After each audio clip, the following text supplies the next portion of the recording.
সিনেমার গল্প, বিনোদন জগতের গসিপ সম্পর্কে সমস্ত খবর জানতে চোখ রাখুন আমাদের ফেসবুক পেজ ও ইউটিউব চ্যানেল সিনে পাড়াতে। বিনোদন যেখানে শেষ কথা।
আমাদের নতুন বছর পড়েছে 2024, যেন 2024 সবার ভালো যায়, সবাই যেন আমরা মন দিয়ে পড়াশোনা করি, আমাদের যেন যা আমাদের সবার তো অনেক রকম দুঃখ থাকে, কষ্ট থাকে, সেগুলো থেকে তো আমাদের কী করে বেরোনো যায় খালি সেই প্ল্যান করতে হয়। এবার যাদের 11-12 তাদের খুব বিরাট একটা চাপ, তো যাদের 4-5 রয়েছে আমি খুব মিস করছি আর কি আমাদের এই স্কুলেতে এসে। আজকে আমার জন্মদিন, সেই জন্মদিনটা আমি একদম তোমাদের সবার সঙ্গে আমরা কাটাবো। আমরা সবাই মোটামুটি নতুন জামা পরেছি, আমি হাফ সেঞ্চুরি করেছি, ঠিক আছে, আমি জোরে হাত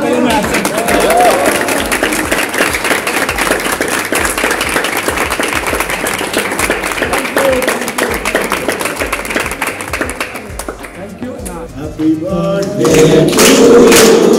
Happy birthday to you. Happy birthday to you. Happy birthday to you.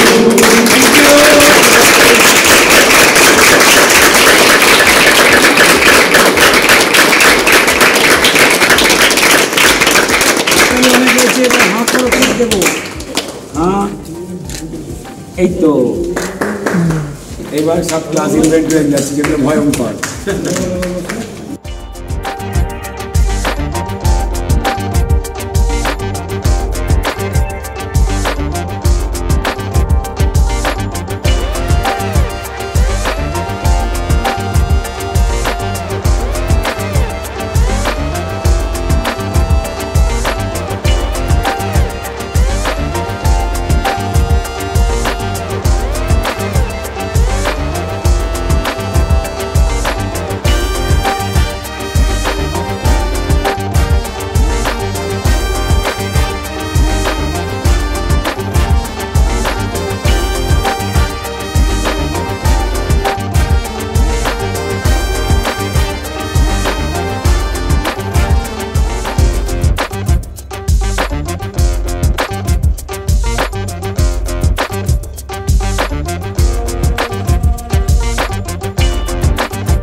Welcome to সিনেপাড়া, আমি প্রিয়াঙ্কা। এই মুহূর্তে আমার সাথে রয়েছেন রুদ্রনীলদা, আর আজ রুদ্রনীলদার জন্মদিন। হ্যাপি বার্থডে দাদা, many many happy returns of the day.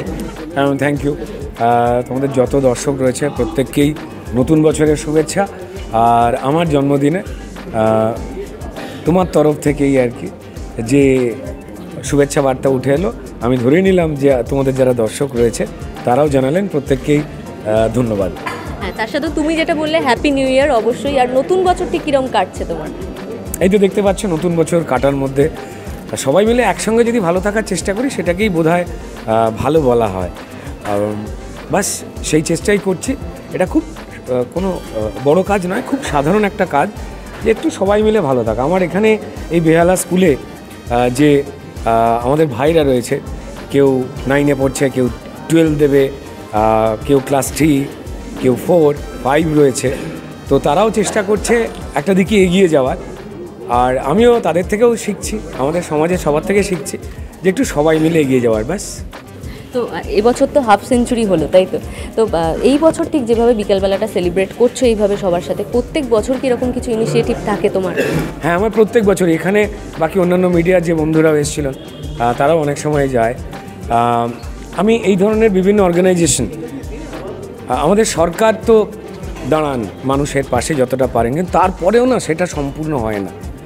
তারপরেও কোথাও যেন একটা ব্যক্তিগত স্তর থেকে আমাদের যারা বড় ক্ষেত্রের ভাই বোন আমাদের সমাজে, তাদের পাশে একটু দাঁড়াবার বোধহয় কোথাও প্রয়োজন পড়ে। শুধু আমার রক্তের সম্পর্কের মানুষ, তারা আমার সম্পর্কের, আমার দেশের, আমার রাজ্যের, আমার পাড়ার যে মানুষগুলো রয়েছেন তারা কেউ নয় তেমনটা তো নয়। আর এটা কোথাও যেন একটা বোধহয় পশ্চিমবঙ্গের চরিত্র। জন্মলগ্ন থেকে আমরা দেখে এসেছি আমাদের যত মহাপুরুষ রয়েছেন, যত দিগ্গজ ব্যক্তি জন্মেছেন, তারা বিভিন্নভাবে বিভিন্ন বাক্যের মধ্যে দিয়ে কিন্তু একটাই কথা বলেছেন, আমাদের ছোটোবেলা থেকে সেইভাবে শিক্ষিত করেছেন। আমার বাবা মা শিক্ষক ছিলেন। ঘুম থেকে উঠে দেখতাম যে আমার বাড়িতে জামার বোতাম হয়তো নেই, কি পায়ে হাওয়াই চটি নেই, এমন ছেলে মেয়ে পড়তে আসতো। স্কুলের শিক্ষার পর তারা এসে যারা পড়তে পারতেন না তাদের একটুখানি সাহায্য করতেন। সেটা দেখেই আমার বড় হওয়া। কতটা শিখতে পেরেছি আমি জানি না, ওই সামান্যটুকু যতটুকু না শিখলে নিজেকে বোধহয় মানুষ বলতে লজ্জা করে আমার, এই ততটুকুই করবার চেষ্টা করছি, আর কিচ্ছু না। এটার মধ্যে কোনো মহানতা নেই, এটার মধ্যে কোনো পরিকল্পনা নেই। প্রতি বছরই আমি এদের সঙ্গে সময় কাটাই, হয়তো অন্য কোনো স্কুলে বা হয়তো অন্য কোনো অর্গানাইজেশনে বা রাস্তার ধারে। আমাদের যে পরিবারগুলো থাকে, আমাদের স্বাধীন হয়েছে, এখন কেন্দ্রীয় সরকার গরিব মানুষদের জন্য বাড়ি দিচ্ছেন, কিন্তু আমরা দেখতে পাই যে কিছু দুষ্টু লোক সেই বাড়ি নিজেরা চুরি করে নিচ্ছেন। আমরা চাই এটা বন্ধ হোক। আমি চাই গরিব মানুষরা সেই বাড়িগুলো পাক যেটা আমাদের দেশ পাঠাচ্ছে। তো অন্ধকার থাকেই আমার বিশ্বাস যে অন্ধকার কাটবে। এই স্কুলের ছেলে মেয়েদের দৃষ্টি হয়তো একটু অল্প, কিন্তু তাদের দূরদৃষ্টি অনেক বেশি, তাই তারা পড়াশোনা করছে একসঙ্গে, তাই তারা স্বপ্ন দেখছে। আমি একটু আগেই জিজ্ঞেস করছিলাম ওদের যে কজন শিক্ষক হতে চাও, অনেকজন তারা চিৎকার করে বলে উঠলো, হাততালি দিয়ে বলে উঠলো তারা হতে চায়। আমার মনে হয় যে এখানেই দূরদৃষ্টি, ভালো থাকার দূরদৃষ্টি, আলোকিত হওয়ার এবং আলোকিত করার মানুষকে, সেই দূরদৃষ্টি। প্রচুর মানুষ কাছের জিনিসও দেখতে পান না, প্রচুর অন্যায় দেখতে পান না। আমার মনে হয় তাদের সেই দৃষ্টির বোধহয় কোনো দাম নেই। তার থেকে আমাদের এই ভাই বোনগুলোর দৃষ্টি বোধহয় অনেক বড় দামি। যেন ওদের থেকে কিছু শিখতে পারি, ওদের যে শক্তি রয়েছে, জীবন শক্তি, সেখান থেকে কিছু শিখতে পারি। বাস এইটুকুই বার্থডে গিফট হিসেবে ওদের কাছ থেকে পাই। আর ওদের এই ফুল আমার কাছে ইটস মোর দ্যান বিউটিফুল। বাহ, দারুণভাবে বললে। তো জন্মদিনে আমাদের প্রত্যেকেরই জন্মদিনে প্রথম উইশ করাটা খুব ইম্পর্টেন্ট হয়। কে উইশ করলো প্রথমবার? তো এই বছর প্রথম উইশটা কে করলো? এই বছর প্রথম উইশ একেবারে লাগাতার ঢুকতে শুরু করেছে। আরও বন্ধুবান্ধব যেমন রাজ, পরমব্রত, পদ্মনব, ইন্দ্রদীপ দাশগুপ্ত, সৃজিত, এই যে ব্যাচটা রয়েছে, কাঞ্চন, একদম পুরনো বন্ধু। আমরা সব কিছুর বাইরে গিয়ে এই বন্ধুত্বটা অনেক পুরনো। তো তারা অত্যন্ত খুশি হয়ে, শুভশ্রী, পদ্মনবশ্রী, আবিরের স্ত্রী নন্দিনী, আমাদের যে ব্যাচটা, তারা সবাই মিলে আমাকে আওয়াজ দিয়েছে এটা শুভেচ্ছা থেকেও বেশি অনেক বড় আওয়াজ ছিল, এই তো হাফ সেঞ্চুরি হলো, তারপরেই হচ্ছে এইবার বিয়েটা করে নে। তো যাই হোক, তাদের অর্ডার শিরোধার্য, আমি চেষ্টায় রয়েছি, কবে হবে জানি না। অ্যান্ড আমার বিয়েতে যদি হয়, আমার এই ভাই বোনেরা সবাই মিলে খেতে যাবে, এইটা তো বলতে পারি সবাই। তো জন্মদিনে পাওয়া বিশেষ উপহার এই বছরের জন্য কি? আমার মনে হয় যে এই ফুলের থেকে দামি আর কিছু হতে পারে না। মানুষের আশীর্বাদ সোশ্যাল মিডিয়া থেকে শুরু করে সর্বত্র, ফোনে টেক্সটে, আমার চেনা চেনা মানুষের বাইরেও যাদের আমি ব্যক্তিগতভাবে চিনি না, আমাদের এই ভাই বোনেদের আশীর্বাদ, সেটা বোধহয় অনেক দুর্মূল্য। আর এটাই বোধহয় কোথাও ধাক্কা মেরে বলে যা পশ্চিমবঙ্গের চরিত্র, যে একা নয়, শুধু নিজের পরিবার নয়, তোমার পরিবারকে যারা চেনে, তোমার পরিবারের দিকে যারা তাকিয়ে, তারাও তোমার বড় পরিবার। একসঙ্গে ভালো থাকার শপথ নাও, একসঙ্গে ভালো থাকার চেষ্টা করো, এটাই বাংলার নিয়ম। এটা কোনো মহানতা নয়, এটা কোনো মহত্ব নয়, এটাই পশ্চিমবঙ্গ, এটাই আমাদের মনীষীরা, আমাদের বড়রা শিখিয়ে গেছেন। ব্যাস, একটু শেষের দিকে যাব এবার। তো আমরা মানে সোশ্যাল মিডিয়ায় ওপেন করলেই যেরকমটা দেখতে পাই যে রুদ্রনীলদার একটু কিছু সোশ্যাল মিডিয়ায় পোস্ট থাকে যেখানে বিভিন্ন রকম কবিতা সকলের সামনে আসে। তো আজকের দিনে দাঁড়িয়ে যদি বলি, তোমার মুখে 2 লাইন কোনো কবিতা যদি শুনি। আমি কালকে রাত্রেই 2 লাইন লিখেছি, আমি সেই 2 লাইনই আর কি পড়ব। শুভেচ্ছা আর ভালোবাসায় পড়ল জন্মদিন, অনেক শুভেচ্ছা আর ভালোবাসায় পড়ল জন্মদিন। আর শেষ লাইনটা খুব গুরুত্বপূর্ণ, ভালো কিছুর আশায় জীবন বাড়িয়ে চলে ঋণ। এই বেঁচে থাকা, আমাদের এই প্রকৃতির অক্সিজেন, আলো বাতাস, সূর্য, আমাদের মানুষজন, আমাদের ভাই বোন, তারা প্রত্যেক দিন আমাদের পাশে এসে কোথাও একটা বার্তা দিয়ে যায় যে আরও অনেক দূর এগোতে হবে। অনেক ঋণ প্রকৃতি যে ঋণ দিয়েছেন, আমাদের ভারত মা, আমাদের ভারত মাতা যে ঋণ দিয়েছেন, তার শোধ বোধহয় কমপ্লিট করবার জন্য দায়িত্ব বাড়ল, সবাইকে নিয়ে চলবার দায়িত্ব বাড়ল। সেটাতে আমি খুব খুশি, সেই দায়িত্ব নিয়ে এগোতে চাই। আর আমার বাকি অন্যান্য বন্ধুবান্ধব, পরিচিত মানুষদেরও বলতে চাই, তারাও হয়তো কোথাও কোথাও এটা করছেন অন্য মানুষের জন্য, যারা রক্তের সম্পর্কের বাইরে। আর একটু মজবুতভাবে করলে কেমন হয়, কারণ সরকারের দিকে শুধু তাকিয়ে থাকলে হয় না। সরকার তো চেষ্টা করেন, কোনো সরকার আবার চেষ্টা করতে গিয়ে থমকে যান, কিন্তু কোথাও তো নিজেদেরও দায়িত্ব তুলে নিতে হয়।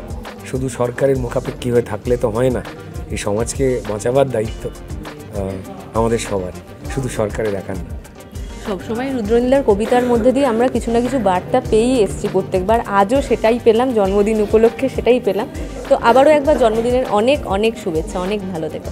থ্যাংক ইউ, সবাইকে ধন্যবাদ, সকলে ভালো থাকবেন। আবার একবার শুভ নববর্ষ।